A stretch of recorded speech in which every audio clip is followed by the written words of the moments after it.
Well, good Wednesday morning, everyone. Thank you for tuning in as we continue, in a way, to continue to celebrate Easter because I didn't want it to end on Sunday.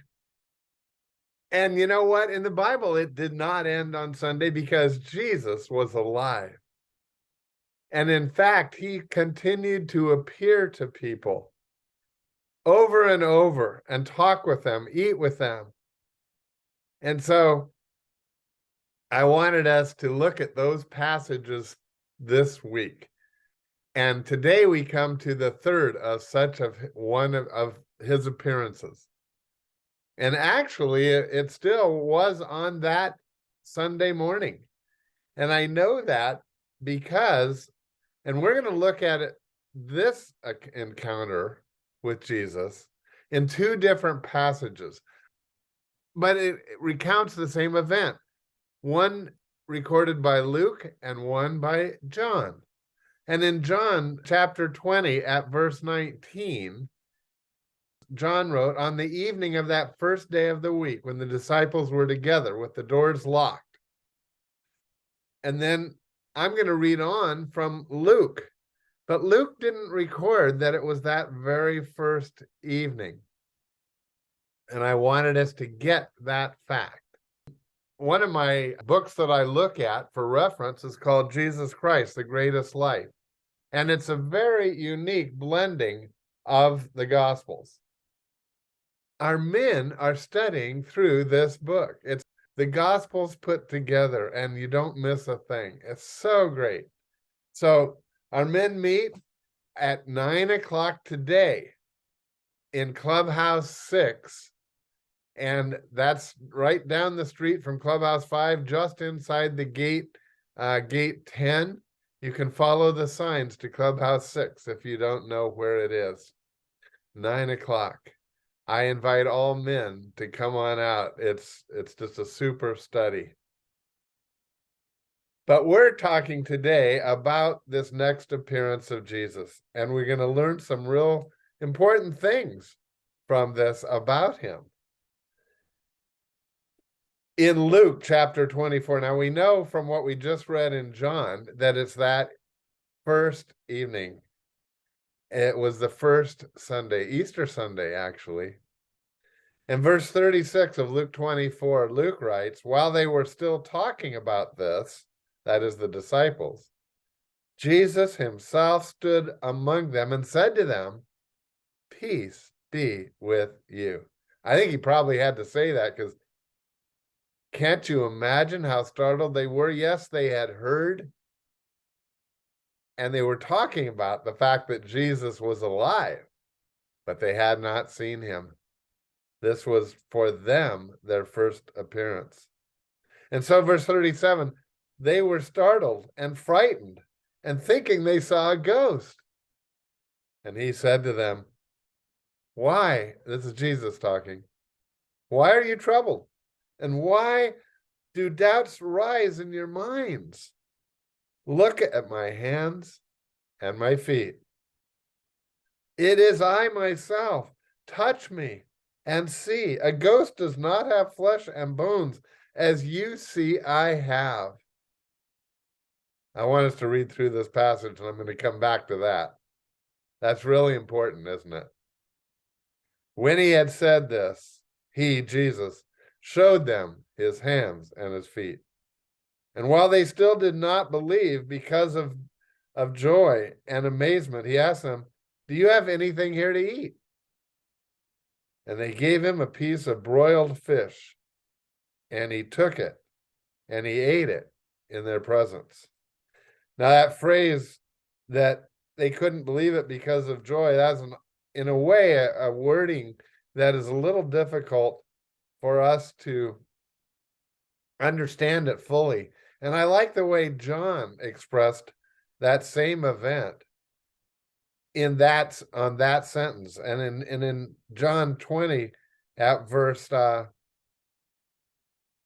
20, he says, John says that the disciples were overjoyed when they saw the Lord. Can't you just picture that? If you put yourself into their position, and they had not seen the risen Lord, and then there he is, and he's alive.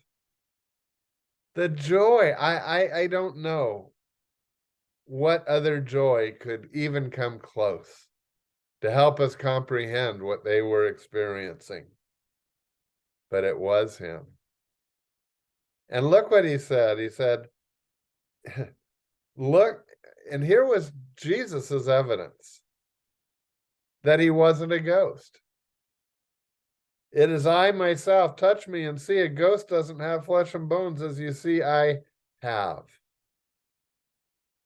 You know, over the years, people have tried to explain away the risen Lord. Where do you think that comes from, by the way? Of course, Satan would love for us to have doubts, even though it's so attested by hundreds of people that were there and saw it, and we have their eyewitness reports. But sometimes one of the theories has been that Jesus just revived. It's actually called the swoon theory, that indeed on the cross, he just more or less went to sleep, and that he wasn't really dead, and that he, once the coolness of the grave, it almost makes me laugh as I say this, revived him. Friends, don't ever fall for that. My goodness, the Romans were experts at killing. They knew when a body was dead, and if it wasn't dead, their life might be on the line because they didn't do their job right. He was wrapped in clothes. He's bleeding, bloodied. He was dead. Everyone knew it. And a time went by before they put him into the grave, at least some time to take him there.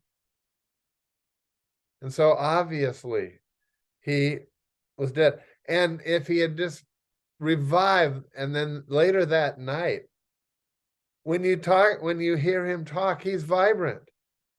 And he's saying, look at my hands and my feet. I mean, there's no way that he was just reviving. And by the way, the way he got there, the doors were closed, and he appears, and he's standing amongst them. Impossible for one who was just getting revived. No, it was truly himself risen from the dead. And just to verify that he had taken on the human form again, his spirit had. Not only did he show him his hands and feet, but what else did it say he did? He says, do you have anything to eat? Do you have anything to eat? And they gave him a piece of fish, verse 43, and he took it and ate it in their presence. Now, this is also important because, of course, we've been told in other parts of the Bible that our bodies will be like his risen body. And if he got to eat, and we'll see that again come Friday, but that means our bodies will get to eat also. That's part of our heavenly, how we will be in heaven, and that's a good thing. That's a good thing. That's something we enjoy. We'll talk a little bit more on Friday about that. But Jesus appeared to them, and they were overjoyed. I pray that the joy of Easter is still with you. And let's keep it going all week. It's with me. I'm excited that you and I are walking this week together as we see through the testimonies, we're seeing our risen Lord. Glory be to his name. And I'll see you again tomorrow for another encounter with Jesus. And I won't worry about tomorrow. I'm trusting